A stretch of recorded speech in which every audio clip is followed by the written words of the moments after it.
everyone, to the second live broadcast of the day. Before I introduce our next guest, which you're going to be very happy to see, he was on a couple weeks ago doing an interview, but he agreed to come back doing a culinary demo, and he's going to be making one of his most popular recipes that's often served for breakfast at the True North Health Center.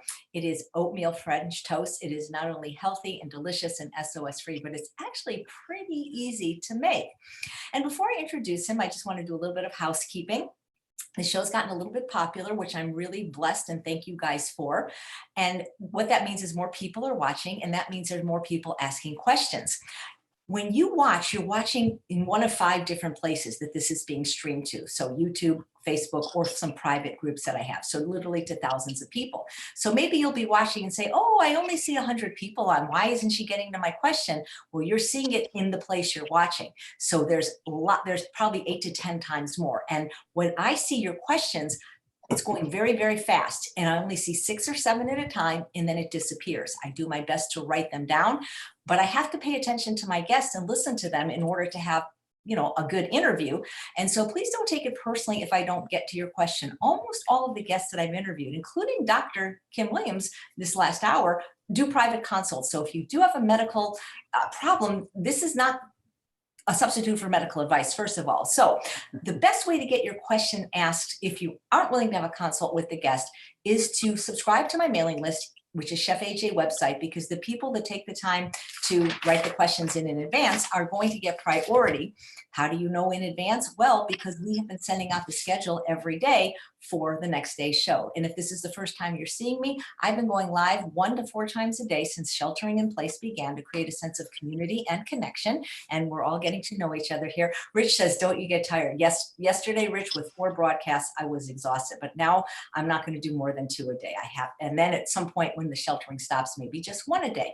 So that's there. I can't speak English anymore. So we have a very handsome guest who is a wonderful chef, one of the first SOS free chefs. Yes, you know who he is, Chef Ramses Bravo, author of 2 books, Bravo and Bravo Express. And Hello. he also has a wonderful class, which is called I don't know what it's called, but here's the link to it. And it's ridiculously affordable. And I'm going to post a link to that as well. But now I'm going to welcome my friend, my brother from another mother, Chef Ramses Bravo. Hello, everybody. Welcome to my back corner of my kitchen. I'm here today with my sister from another mister to show you guys how to make oatmeal French toast. So I hope you guys enjoy it. And yeah, welcome. This is the second time AJ's got me on, and I actually asked her, to come on the show again. Not because I wanted to promote anything. I just told her, hey, let's just do something just for fun because I'm so bored with the shelter in place order. And she said, well, come and do a demo. I said, okay, let's do that. So I hope you're all out there safe and healthy. And, hopefully this will all be over soon and we'll get back to a whatever version of normal we're going to get back to. And we can all be able to go outside and go to the beach and go to the park and be able to hug and, shake hands with our friends and family. And yeah, so here I am today. Thank you for having me. Well, thank you for being here. And if you might not have anything to promote, but I have something to promote, which is your cooking class. And so I'm going to keep putting that link up. Oh, okay. Yeah. If you want to do that. Yeah. So this is my, my website here, one of my cards, bravopb.com. The cooking course, it's actually called Simple Foundations to Plant-Based Cooking. And you can go to bravopb.com and sign up for it. I will be making other courses. My next one is going to be Advanced Techniques to Plant-Based Cooking. And there's also going to be a third one called, I don't know what it's going to be called yet, but it's essentially going to be a ethnic cuisine kind of thing. So we'll have Italian, we'll have Thai, we'll have Persian. I'm hoping that Shada will want to come and show some Persian dishes, and we'll have Mexican dishes and any sort of ethnic, thing. So that would be the third course. The second one should have been filmed already, but because of everything that's going on, we have to postpone that. But right now, you can grab the first course, a one-time payment, lifetime access for just $20. So it's a great buy, and it's just as good a quality as anything else out there, except it's priced at a much lower level. So I cannot tell you how great of a bargain that is.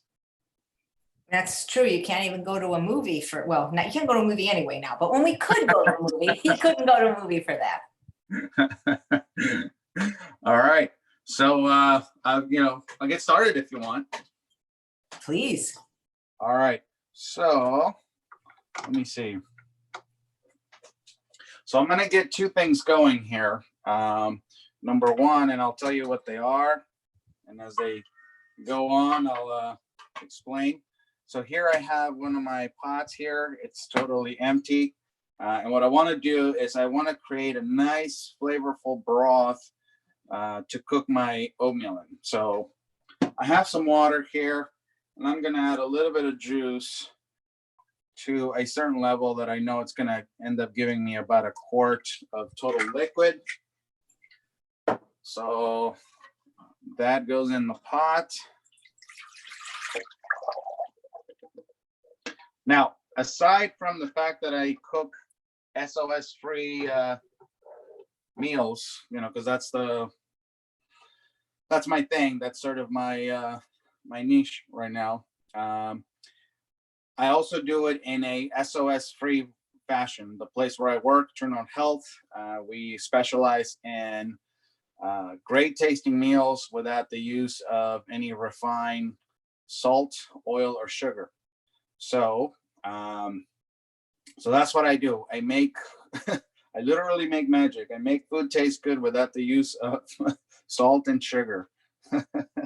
So, here's how it goes.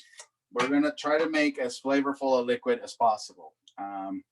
Depending on where you are in your plant-based diet, or if it's not a plant-based diet, but maybe you're curious or you're very serious about it, you might be at different stages. So as you saw me, I did like a half water, half juice in here. Maybe you want to do all juice because you're just getting started. In the beginning, when I left my previous job and came to where I'm doing now, I was doing all juice because I was trying to transition from, being able to use all brown sugar or maple syrup or whatever I wanted, to now not being able to use that. So I needed to use all juice. As the years went along, suddenly my taste buds, readapted. And so I didn't need as much sugar. So then I could go, well, let's cut it down. Half juice, half water, it'll be just fine. Or maybe you want to do it all water and that's what you prefer, and that'll be fine too. So I have my liquid here. I'm going to add some freshly ground nutmeg. Oh, shoot. I lost my nutmeg. Give me 1 second. That's okay. In the meantime, I can read some nice comments. For example, from Diane, I love his course, learning so much. Great way to spend time inside to actually learn something useful. Patty says his cooking class is awesome. Let's see. Karen says, I took the cooking class and loved it. Karen says she bought the books too. Will there be a way to download today's recipe? If Ramses, I don't know how download works because all I can do is put this on YouTube, but if Chef Bravo wants to send it to me, I certainly could put it in the YouTube. I can give you a written version of this. I'm adding some cinnamon here, by the way.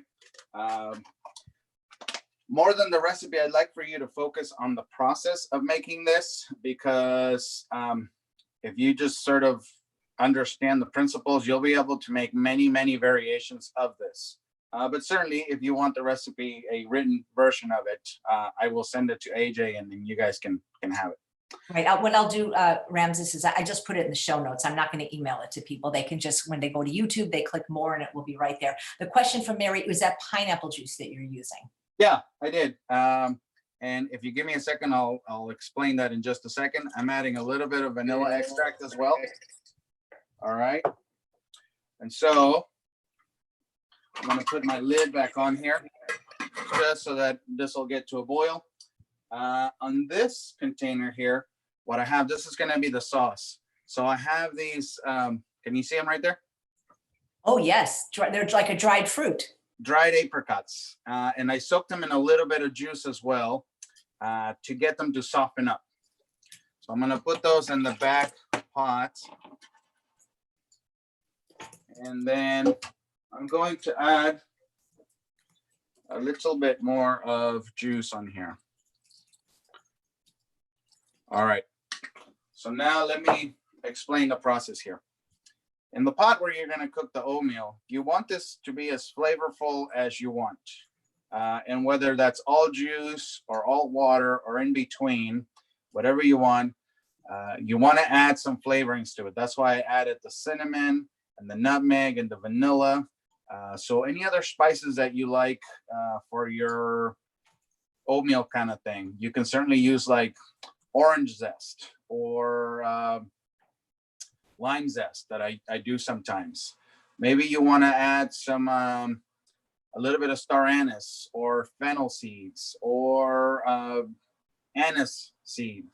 So anything that you'd like to have in there to maximize your flavor, that'd be great. Another thing you could use, which I'm going to use here, I'm going to use a whole bunch of ingredients just to give you an idea of the many possibilities of things you can use. I'm going to add to this a little bit of dried cherries. So dried fruit could also be something else you add here. So maybe some currants or raisins, or maybe dried mango, which I did for a recent video here not that long ago. So the idea is to come up with a very flavorful liquid in whichever fashion you want it, whatever works best for you, so that when you cook your oatmeal, the oatmeal is going to be very flavorful. All right. And so next is I'll also send the this recipe as well, so the sauce that goes with it, so people can see that. All right. So we have apricots, but it could sometimes we do it from dried mango. Sometimes we do it from dried cherries. Sometimes we do a combination. Sometimes we do dried peaches. It just depends on what dried fruit you like and what dried fruit you have. You know, if we're all sheltering in place, you know, we're trying to minimize our trips to the store and you're trying to use up your pantry. So you try to figure out what you might have. Prunes would be something else you could use. Maybe some dried figs, you know, whatever the case may be.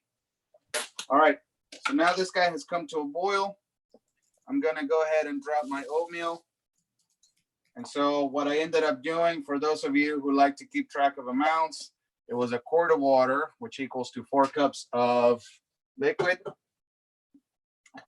water and juice. So it was 4 cups of that to 2 cups of oats. So it's a 2-to-1 ratio. And then I stir, once I drop the oatmeal, I stir until I see it coming back to a boil again.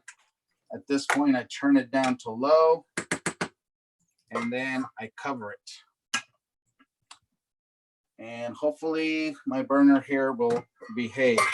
Sometimes with electric stoves, you know, you want it to go from high to low and it doesn't go as quickly as you want it to. So, you know, hopefully this won't spill over.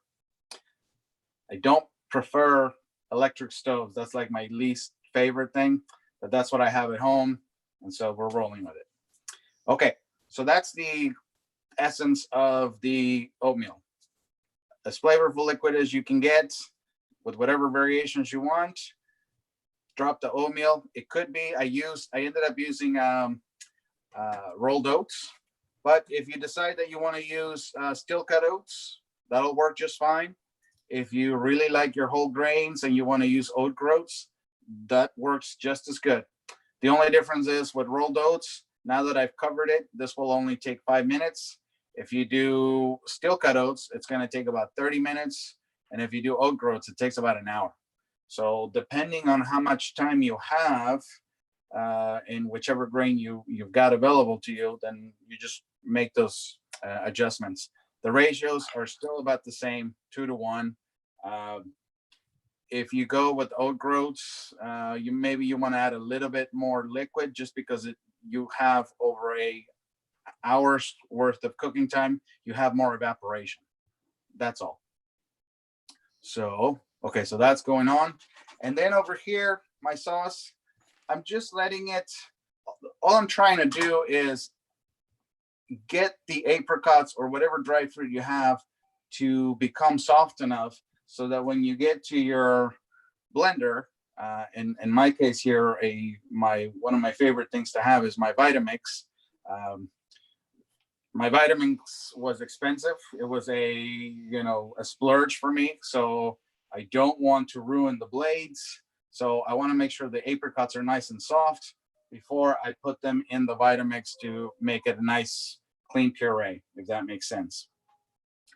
There's a couple of ways to do this.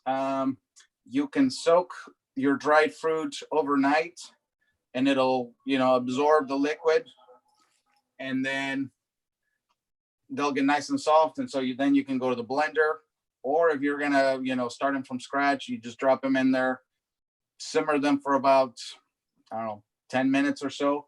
And then you can put them into your blender. So the idea is just to get them soft. You're not really trying to cook them necessarily. A couple of different things. If all you're going to do is put them in a container and soak them overnight so they're nice and soft, and then you blend them, you're going to end up with at best a room temperature sauce. So then if you want it hot, then you have to put it in a pot. So if you want it definitely hot, so maybe you just want to start them from scratch, put the dry fruit in there, put the liquid, bring them to a simmer, give it that 10 minutes, and then go ahead and blend it nice and smooth. And now you have a hot sauce ready to go. Some people have to have all their food nice and hot. This is a breakfast item idea. So, to me, it's a dessert. Ramses, excuse me for interrupting, but to me, I know you say it's a breakfast, but it's so decadent. And I think it's really could be a dessert. It can be, yeah. And I'll talk about that a little bit. So I have it all in stages for you, so you see everything. So you don't have to wait for the whole thing. So I have it all set up in stages, so you see every step along the way. Nancy would like to know what brand of cookware you use. Right now, I have what's called a Winco, WINCO. It is a stainless steel cookware. However, I am getting ready to switch to an all-clad line. And the reason for that is when I first started using this cookware, they were an 1810 stainless steel grade. And ever since I first started with them, they've gone down to 18.8, which is not as high a grade. And for years, I always told people, make sure you get 1810s. And then unbeknown to me, the company switched. And so I want to upgrade. But these guys here, I've used them for, I don't know, probably since I moved here, which is about 10 years, almost 10 years. And they've been great. The only reason I'm switching is, being a chef, I'm a bit of a snob about equipment sometimes. And now that I'm all grown up, I'm like, maybe it's time to, have grown up cookware sort of thing. Not that this is not grown up cookware, it's just sort of taking care of myself. It's interesting that your cookware is called Winco, because that's our big store here, which stands for Washington, Idaho, Nebraska, California, and Oregon. It's a bulk store called Winco. Oh, well, I didn't know that.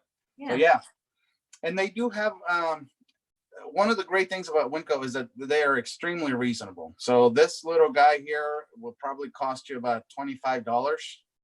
This guy here is about $35. I guarantee you that these will last you 20, 25 years. So that is a great bargain for, quality cookware. If, price is sort of an issue, go ahead and get these. They have been nothing but great to me. It's just that for me, being a professional chef, I want shiny toys, and being a guy as well, guys like shiny toys. So I found a link, Ramses, on the internet for Winco, and I'm going to post it in the Okay. chat box right now if people want to check it out. Yeah, And there's yeah. a question about your 2 books. I think I answered it, but I'll let you tell Marlene the difference between your 2 books. Okay. I keep those here because I've been doing some videos on YouTube as well. I just started a YouTube channel, by the way, so if people want to check it out. I will look for it and link to it. What's it called? Bravo Plant-Based. All right. So the 2 books, this is the guy that came first, Bravo Cookbook. This is about Hello, everyone. This is 11 years old. And then the Bravo Express, this is about 2 years old. So the main difference is this word right here, Express. The recipes in here are all of them. All of them are geared towards meals that you can prep in a simple, quick, and easy way. So all of the recipes here, I'll show you one real quick. We'll go to a random page. So buckwheat tabbouleh. So there's like 6 ingredients here. There's a couple steps. Next recipe, there's 6 ingredients here, 3 steps. 5 ingredients, 2 steps. 3 ingredients, 3 steps. So it's all geared towards only a few ingredients, only a couple steps, bam, bam, bam, done, kind of a thing. Now, there are many recipes like that in here, but not all of them are like that. So, for example, the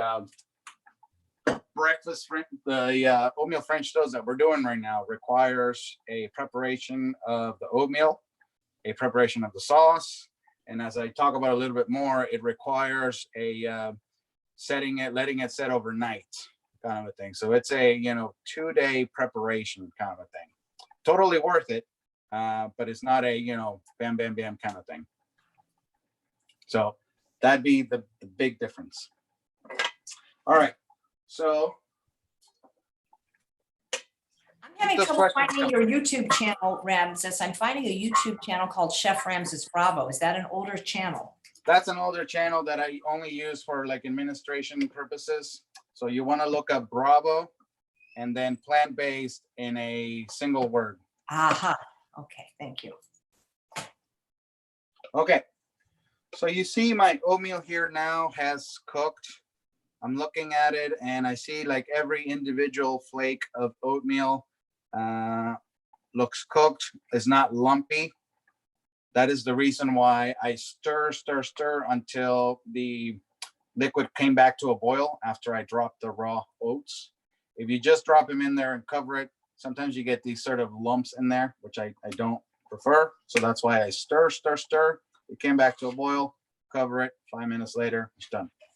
All right, so now this on its own would be a great breakfast. You got this nice, whole grain, or not whole grain, but almost whole grain breakfast. You have some great flavor in there with some spices, with some dried cherries. And so this by itself would be a great breakfast. But we want to make French toast out of it. So now what you want to do is put it in a container, ideally a see-through container. And I'll tell you why in just a moment. So that as you either tap it or pack it down with a spoon, if you're able to see through it because it's glass or it's because it's a kitchen grade plastic, which this is, you can look and see if there's any air pockets in there, which you want to get out, because once this cools down and you go to cut it, any air pockets that you might have in there suddenly become holes in your oatmeal, sort of like a Swiss cheese kind of thing. Not that we want to talk about cheese here, but you get the idea. Kathy wants to know, what is the brand name of those containers you're using? This you can Google Cambro, Cambro, Cambro containers. This right here, I could actually turn one of these up. So if I put this like upside down like here on the floor, I do this for people who ask about this. I could actually stand on here and it wouldn't bother the container at all. So that's how strong and durable they are. And this guy right here is probably in the $4 range, I'm assuming.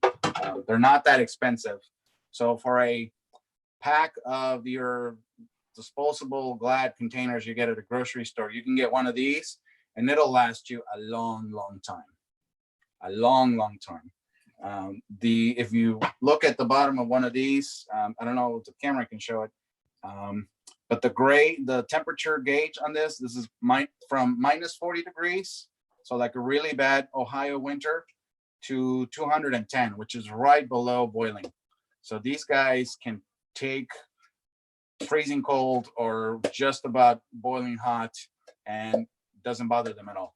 A lot of people are asking if they have lids. They always have lids, don't they? They always have lids. Yeah, I don't have one with me because I didn't need one. So they come in different. Let me see if I can show you a different one.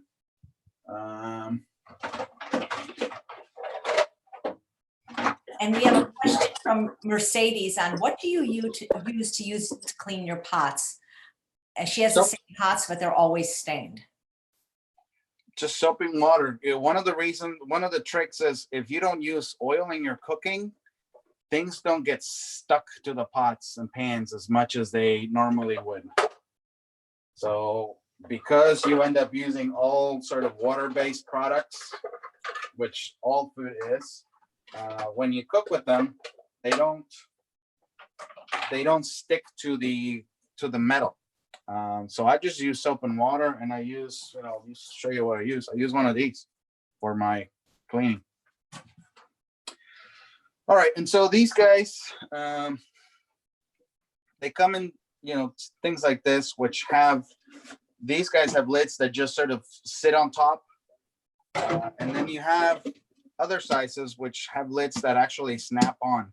So Camware, or Cambros as these are called, they come in different shapes, different sizes. They come in rounds, they come in squares, they come in rectangles, 2-quart, 4-quart, 6-quart, 8-quart. We have some at work that are 22-quart. So if you run a professional kitchen, more than likely you know about them already. But if you need big bucket size food grade containers, they make them that size. And again, if I were to take my expensive knife to this and try to poke a hole, the knife would lose.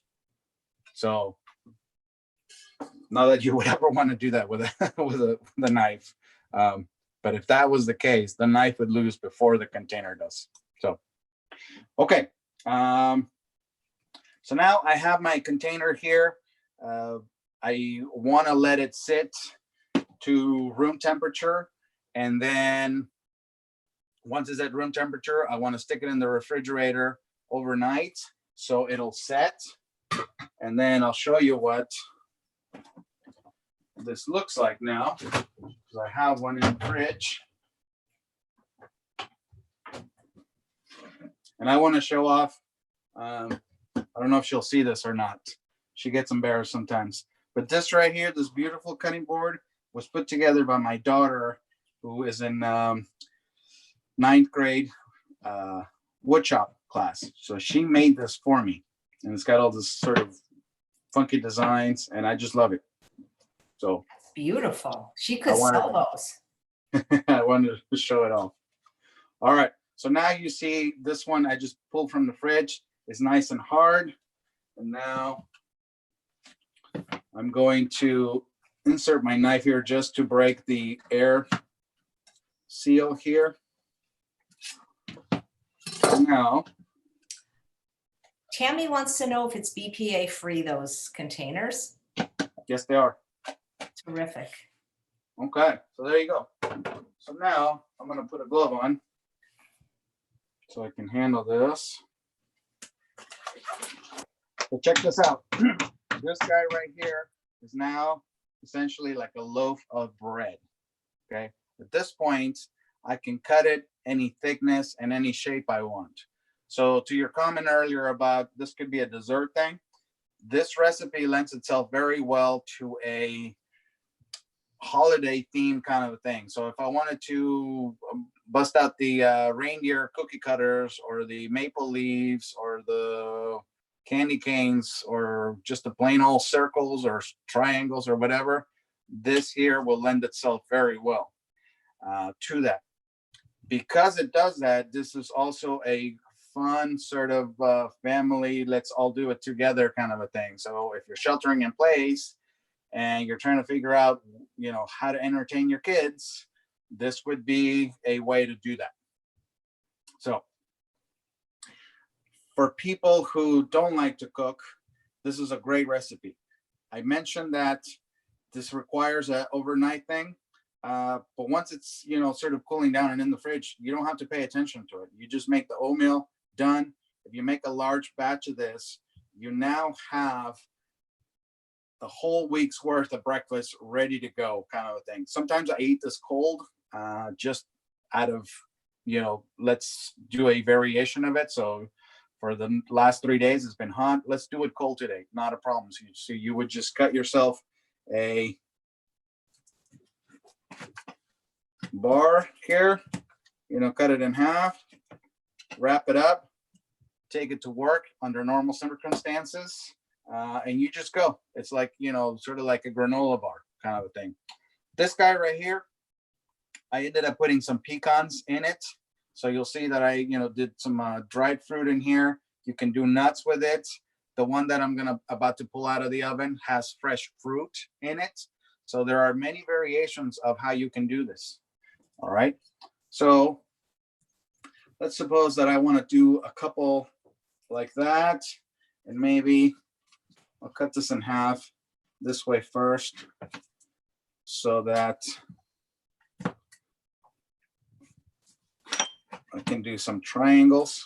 Did you come up with this recipe by accident because maybe you had leftover oats and you refrigerated them?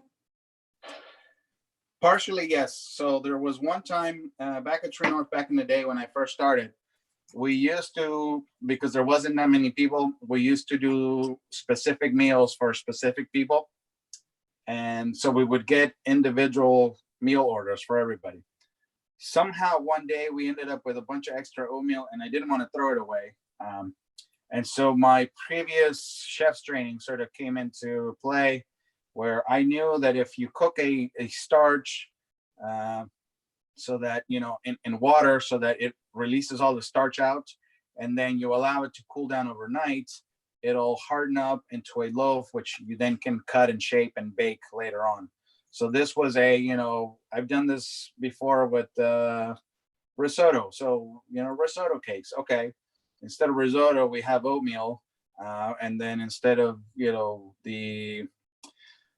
the mushroom risotto cakes that I would have done in a regular restaurant. Oh, okay. So we have a fruity oatmeal. Let's make a French toast out of it, kind of a thing. So it was half accidental, half sort of instinct for me as a, formally trained chef, kind of a thing.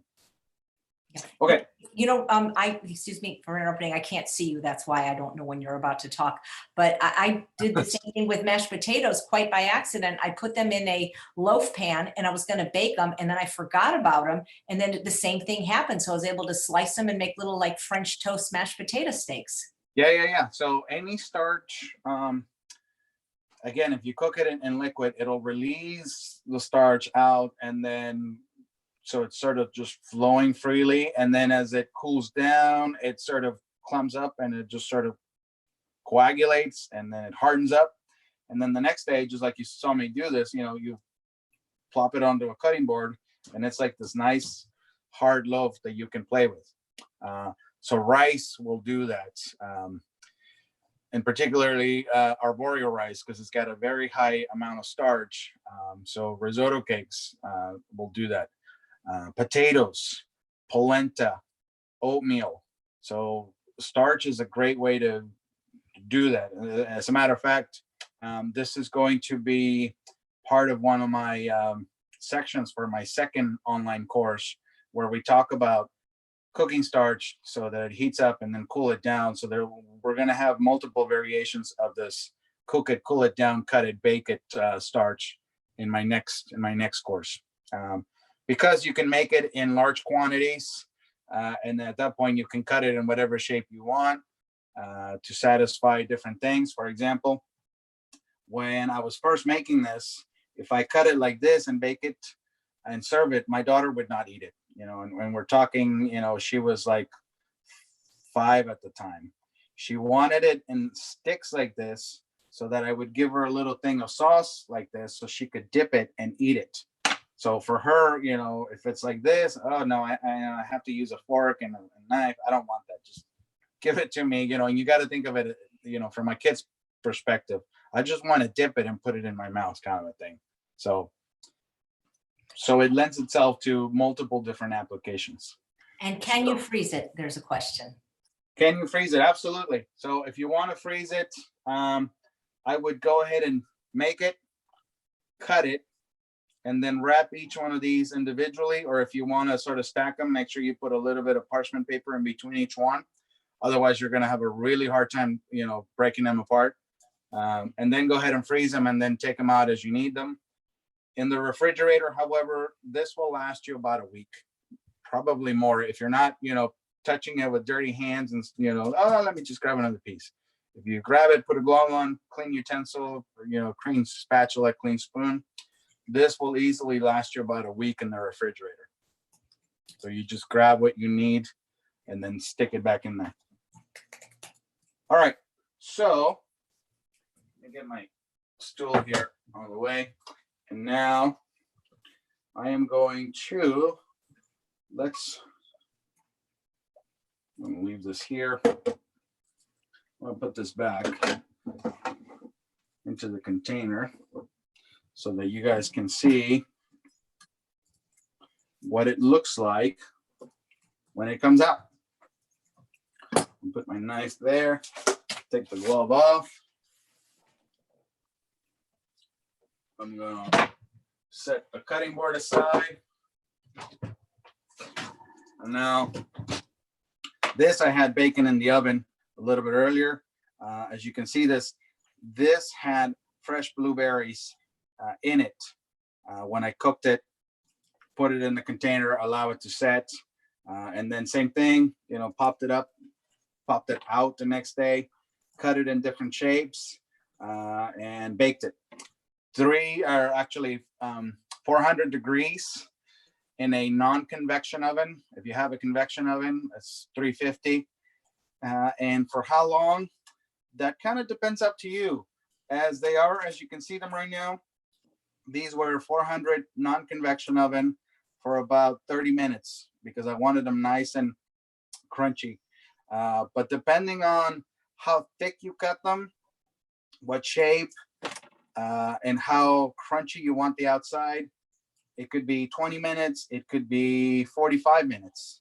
It could be, I'm just going to pull them out of the oven, they're ready to go. Or it could be, I'm going to pull them out, I'm going to flip them over because the underside is not as crispy as the top. Flip them all over, and then they're going to go back in the oven. So totally up to you as to how crunchy you want this. If you're trying to find a replacement for a cookie, for example, this is a great recipe to do that. But you definitely want to flip them over, stick them back in so they're really nice and crunchy all the way around. All right, so I'm going to set this aside for a moment. I'm going to bring in my Vitamix in here now. I'm going to drop my fruit in there.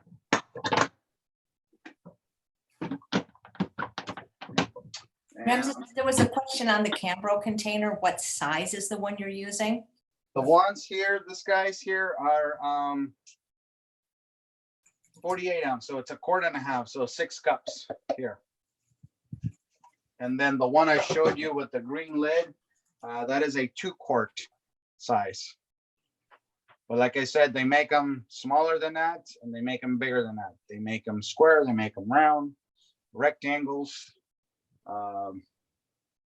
they make them like this, and they come in, like twice. So imagine 2 of them together, or imagine 4 of them together. This is a 4-inch. They come in 6-inch. So whatever size you need, they have it. Okay. So now I'm gonna go ahead and blend this.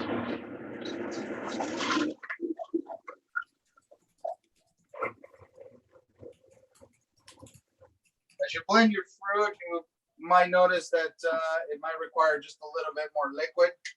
So I'm gonna go ahead and add my last little bit of juice here, which isn't very much, just a touch.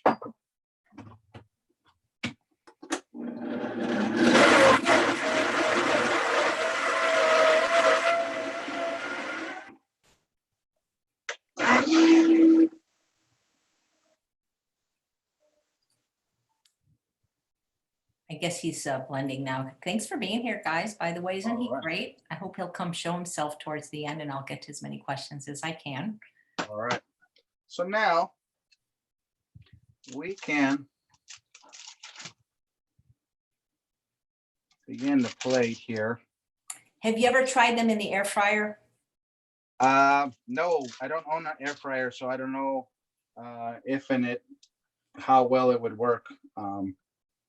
I'm not a fan of air fryers because they only make about 2 to 3 portions. And where I work, I need to make a lot of portions. So, and then if I'm at home, believe it or not, I actually don't cook that much at home. It's sort of like, a painter doesn't go home and paint. He wants to do something else. I agree with you. So what did you have for lunch today? I'm gonna have this for lunch. It looks delicious. Because I didn't want to make something and then I have to make something else to eat. Someone's saying that you could maybe put them in the air fryer and you'd have biscotti. You could, yeah, I don't see why not. Let me grab a spoon here real quick. So, number one, I can certainly go this route here. So imagine your maple syrup here on your French toast, except instead of using bread, which is high calorie density, and using milk and eggs and all that other stuff, and using maple syrup on top of that, which is a refined sugar, we're using whole grains, we're using fresh fruit, and we're using whole dried fruit. Although we use some fruit juice, which is technically refined, a great guy like Dr. Colin Campbell would say that's a no-no. Dr. Esselstyn might say that's a no-no as well. You sort of meet halfway. Hey, if Goldhammer allows it, then I'll eat it, And so after this, you can go, oh, well, maybe do another little sprinkle of this. Maybe you take a bite of this and you didn't realize just how sweet that sauce was going to be. And you're like, whoa, that's a little sauce overload. Okay. So maybe we'll do a little bit of lime zest on it as well to give you a little bit of a different color. And also just a little bit of, little hint of sour to cut down on that sweetness. I don't know how well you can see it there. Yum, it looks so delicious. All right. Ethel from California Balsamic is watching, and I was thinking if somebody didn't want to make the fruit sauce, maybe a little bit of their like a peach or raspberry balsamic drizzled over the top might be Oh, nice. absolutely. That would work. Yeah, that would work. Everyone's asking what kind of knives you use. Oh, I am using my, it's dirty, but I think you can see it there, Mac. So that's the brand of knives that I use. So that is this is a 8-inch, forget what they call this because it's got all these little, indentations here. The idea is so that when you cut something that's sticky, like in this case, like a oatmeal, this air sort of indentations prevent the stuff from sticking to your knife.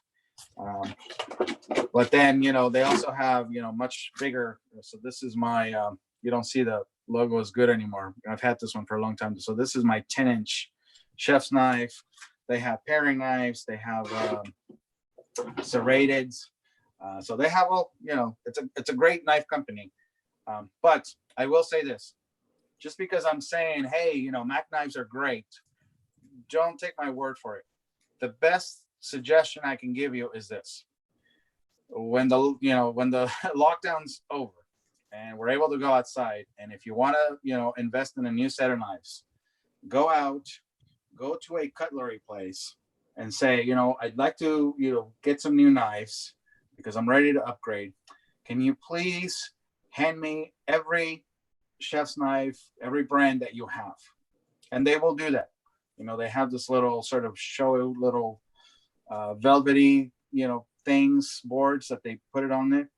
And so grab every single knife, which this is what I did, back in the day, so that I figured out that Mac knives were the ones for me.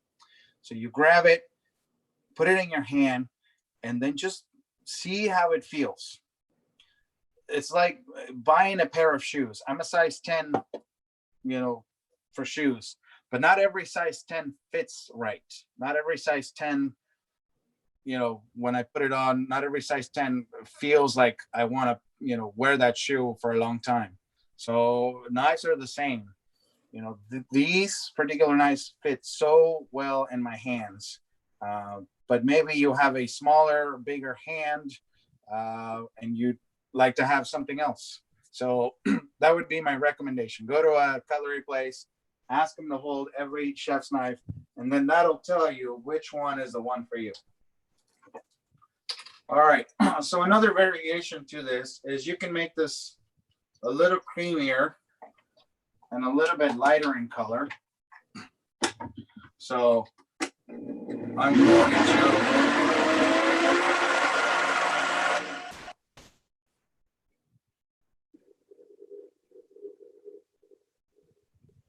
Guys, you will get the recipe. It's just that he has to email it to me and then I'll put it in the show notes. So come back maybe later today or tomorrow to Chef AJ YouTube. If you haven't subscribed, please subscribe, because then you will be notified. Sometimes I don't go live when the schedule says. It's just impromptu when I get a phone call from somebody, like I did the other day from Garth Davis. It wasn't on the schedule, but he wanted to go live, so I did. So if you click that bell on YouTube, it'll notify you. All right. So I add a little bit of soy milk to this one to make it a little creamier. And because I had some blueberries baked into that, I can also add a few fresh ones around to make it look pretty. I always like adding a little bit of sprinkles to this. So you can see that you can serve this, once you're ready to plate, you can plate this in different ways as well. Oh my God. I wish you could just pass it. I wish there was a way that the internet could just give it to you through the screen. Just pass it to you. Oh my God. That's so amazing. How do you feel when Dr. Goldhammer makes that comment? True North Health Center, where we make good food, tastes not bad. Yeah, I get a lot of that. Hang on, I'm trying to flip the screen over. Oh, you there? Yeah, but you turned your camera off. What did I do? Oh, there you go. I'm trying to, oh, here it is. Can you see me? Can you hear me? I see something. Okay. Can you see me now? I see a kitchen cabinet knob. Oh, sorry. I was trying to flip. Oh, I see your beard sideways. Okay, here. Can you see me now? No, I see your elbow though. You have a very nice elbow. Okay, let me tilt the camera. I'm trying to come into view now that the show's over. Got it. Okay. How about now? Yes. There's Okay. his handsome face. All right. So So yeah, that's the process and all the possibilities. It could be, I used a little pineapple juice. It could be apple juice. It could be orange juice. It could be cranberry juice if you wanted it. It could be blueberries. It could be fresh pineapple, fresh mangoes. Peaches are starting to come into season, so you could do that. It could be dried cherries. It could be raisins, currants, dried apples, dried pears. It could be strips, triangles, circles, crescent moon shapes, candy cane shapes. So this recipe gives you so much flexibility, which, like I said, if you like, sort of fancy decadent dishes, but, you want to follow a plant-based thing, well, boom, here you go. If you don't like cooking and you'd love an idea to cook your breakfast one time for the whole week, boom, here you go. So, a lot of versatility in this particular recipe. Have you ever thought of doing a savory one, or like somebody mentioned, maybe a bean burger recipe, something savory? Yeah, absolutely. Somebody actually just contacted me a week ago because I did a impromptu Facebook Live. I was coming back from a run and it was time to eat. So I was like, hey, everybody, I'm just getting here. I'm going to make some oatmeal for breakfast. And the particular theme to that was that you could use certain things like I like using lime to cut down on sweetness. So we did a fresh mango, dried cherries, and lime, a little bit of lime juice in the oatmeal to give you a nice sort of flavor combination. So I did that, and then somebody sent me a message like 2 days later, hey, can you please do a savory one? So I plan on doing that. You can certainly imagine if you remove the breakfast stigma from oatmeal and say, this is a starch. We're going to make like starchy sort of crunchy cakes, and we're going to do a little, a very flavorful tomato compote on top of that. You'd think, yeah, let's do that. That sounds good. So, you can certainly do it that way as well. Instead of, dried cherries or blueberries or whatnot, maybe you pop in some asparagus in there. And then you have all these little asparagus spears in there, circles, as you cut them. Or maybe it's a roasted garlic. So imagine a roasted garlic crunchy cake with a little tomato sauce on top, or pesto something on top. That'd be really good as well. What's nice is a lot of it can be done in advance. So if you have company, it's Oh yeah, absolutely. Yeah. Well, this is fun. This is fun. So I'm happy to answer anything, any questions people might have. It doesn't have to be on the oatmeal French toast. I'm happy to answer anything. Yeah, there was a question on the ratings of the pans from Florence a little earlier. I didn't want to interrupt you, so I'm trying to find it, saying like something that you said about the numbers, and what if hers just says stainless steel? 1810 is chromium, nickel. So they're asking about what the metals are. I should know this, but I don't know exactly what the 18 means and what the 10 means versus an 18.8. I just know that if it's a 1810 is a good blend of the steel and the aluminum kind of thing. Once they go down to an 18.8,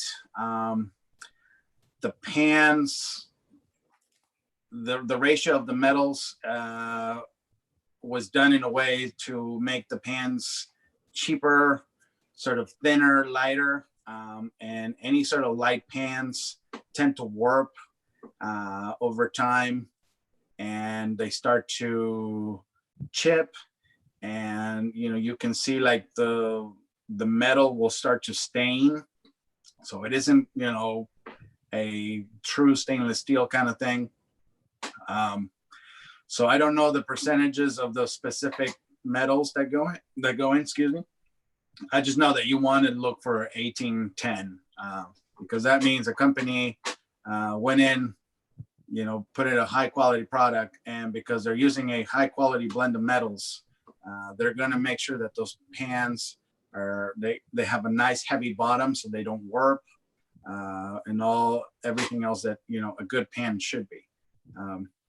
Which, like I said, these Wincos, they're sort of that nice in between where, you know, they're, you know, reasonably priced, even though the ratio is a little bit lower, but they still have those heavy bottoms. So I haven't had one of these warp on me at all or stain. A lot of times cheap pans and pots, the handles come loose over time. I've never had that with one of these at home. I've had that happen with a couple of them at work, but in a, you know, professional kitchen, pots and pans go through a lot of abuse. So, you know, I would anticipate that from any brand of pots and pans. But, you know, at home, like I said, you know, a set of this will last you 25 years at least. That's great. Somebody was saying that they get white spots when they wash their pots. Yeah, that happens with cheap pots and pans. I've seen that. I'm trying to find a question that was asked earlier about your salad dressings that you make at True North. They're particularly interested in the ones without nuts. I know you made a couple of them for the Truth About Weight Loss Summit. Yeah. Are most of your salad dressing recipes in one of the two books, or are you continually coming up with new ones at True North so you can't really update it? We just constantly come up with new things. I'd say there's a good, a good percentage of them that have no nuts or seeds, because people look for that. And there are other peoples who, like I said, you know, depending on where they are sort of transitioning. So they want something that tastes just like, you know, quote unquote regular food, but that is still, you know, acceptable in a, you know, whole food, plant-based. So we have some of those to satisfy everybody. Let me see. Maybe I'll send you this one too. I did something for a, what is it, diabetes, reverse diabetes group thing recently. And something that they really liked was we do a smoky tomato, which I'm trying to find here real quick. A smoky tomato, here it is, page 59 in the Bravo Express. I'll send you this recipe as well so you can link it. So it's a smoky tomato. It's got so much flavor and it has no nuts or seeds, really nice and thick, packed with flavor, and it satisfies a lot of different types of appetites. So, and we're, you know, we like coming up with new ones. One of the things that, one of the ways in which I frustrate people often is they see me make something, I serve them something, and they want the recipe. Just an FYI, chefs don't have time to be writing recipes. Thank you. In the same way, we just cook.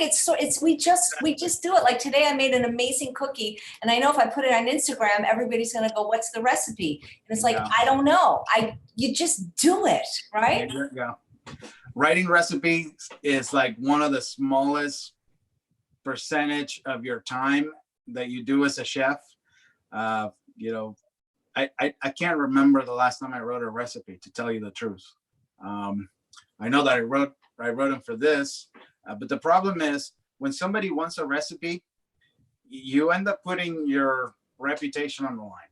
So whereas if we make something and we're just sort of drawing down notes, there's a lot of thought process that happens in a chef's mind that there's a lot of adjusting that happens between those just sort of very quick written notes to the pot to the, you know, the cutting and the cooking of it, that if you just handed that to somebody, they probably wouldn't be able to make, you know, the dish that you just gave them.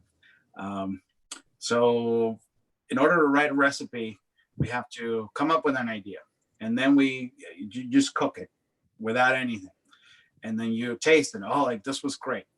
And the way I do it is like, okay, if I'm going to write this one, I'm going to make it again just from memory. And now this time I'm going to write down amounts and procedures. Okay, so that was the second one. Then in the third run, I'm just going to take those notes and follow those notes and the amounts and do it again. And then you make adjustments. and then you go ahead and write it, and then you have to give it to somebody else to test it, and then they do it and they say, well, yeah, this one worked, or no, this one did not work, or from step 3 to 4, I didn't understand what happened. So then you have to make adjustments again. And then finally, by the 5th or 6th time, you finally have a recipe.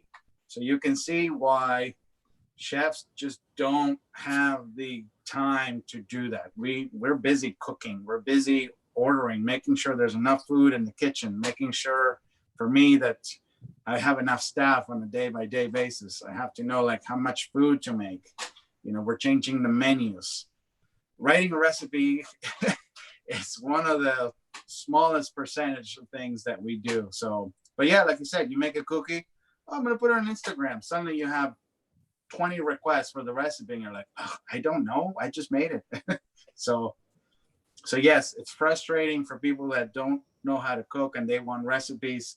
That's why I always like to teach. Anytime I teach any recipe or any sort of cooking technique, I always tell people, focus on the technique, because you can use this and have so many variations. If you understand the process, you could take this in so many different directions and so many different things that you can do with it. And so my online cooking course, there's a lot of that. It's the teaching the how to cook versus the here, let me sell you a bunch of recipes. I try to teach the thought process and understanding how, if I end up using half water, half juice here, it's not as sweet as I would like it. No, but I know that in the back of my mind, yeah, but I'm going to serve it with this sauce that it's going to be really nice and sweet. So it counterbalances the, maybe this isn't as sweet, but with the sauce, it's going to be just great. But for some people that just look at a recipe, they might not be able to catch that. So I don't know. I probably just rambled on and on too much about that. That's okay. Wanda says, he taught us how to cook at True North in his private cooking class, more teaching on how to adapt what you have in hand and how it tastes. He told us to watch and listen and not take notes. Awesome. Well, you have a class, and I've posted the link throughout this broadcast if people want to learn more about how to cook. Yeah. I was, before the, COVID thing, I was also doing hands-on cooking classes for a lot of people at True North.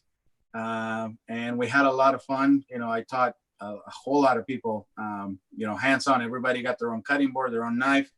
But right now with this current situation, you can't do that. So I tell people, hey, you can still learn a lot just by sitting down and having me come into your home, teaching you about cooking, if you sign up for my course. It is hard because I just created a hollandaise sauce and nobody can taste it. I mean, Charles has no taste, he's not going to know if it tastes good. And I'm like, I think it tastes good, but I have a very clean palate. So yeah, it is hard. So people ask, if you have potatoes that grow eyes, can you just cut the eyes off, or they're no good anymore? Once a potato's growing eyes, it's growing to their next phase in life. So a potato is now getting ready to reproduce. So it's starting to sprout. If you see eyes growing in the potato, more than likely you're also seeing the skin of the potato turn green. What that means is that, for some reason, I get this question all the time. Potatoes are developing or producing a toxin around themselves. So that's where the green skin comes from. So that, if I'm a potato, I'm underground, and I know there's little critters that love to eat me, but now it's time for me to reproduce. I got to make myself taste bad. And so that's where the green skin toxin comes around, so that if a critter wants to eat me, he's like, oh no, there's green skin on this guy. He's not going to be tasty. They're going to go underway. And then me as the potato, I'm, focusing on reproducing, sprouting, so that the next generation of potatoes come. If you happen to eat a potato that's growing eyes and the skin is turning green, you can just peel that off and just rub those eyes off. It isn't going to kill you. You'd probably have to eat quite a bit of those potatoes to make you feel sick. But the taste is just not that great. The texture of the potato starts to get sort of soft as well.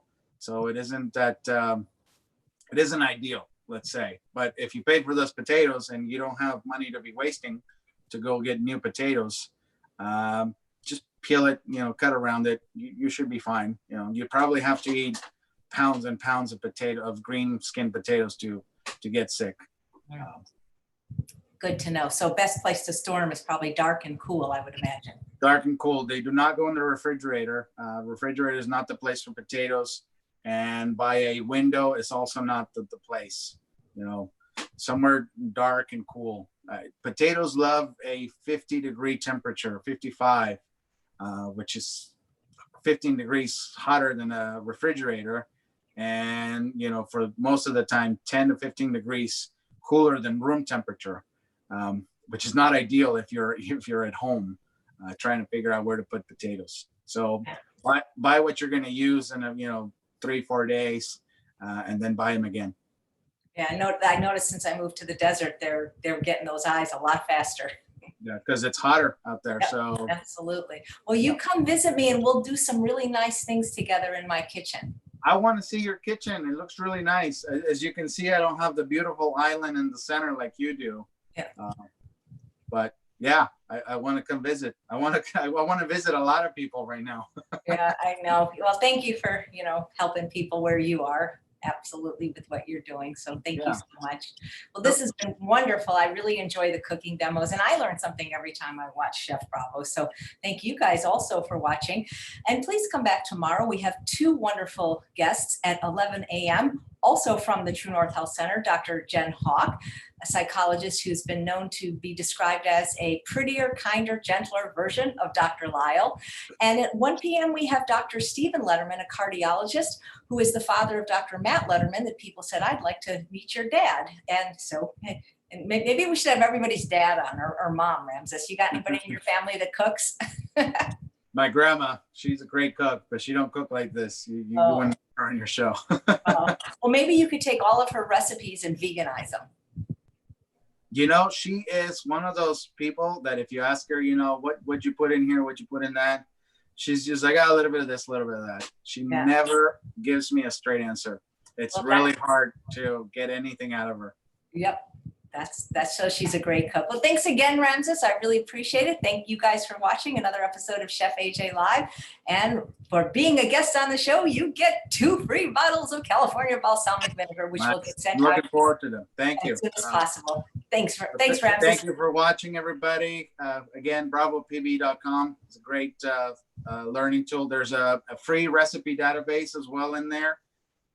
And my blog post is in there where I've done as I mentioned earlier, I started a YouTube channel. There's the last one I did was a great way to give your smoothies wow factor in 30 seconds. So if you go to my page and you click on the blog section, you'll get to see that at the top. And if you watch Chef AJ's broadcast tomorrow, Dr. Hawk, she is a really smart girl. So she's great. Absolutely. Well, I think you give everything the wow factor. So thank you, Ramses. Okay. Bye, AJ. Thank you. Take care, everybody. Bye.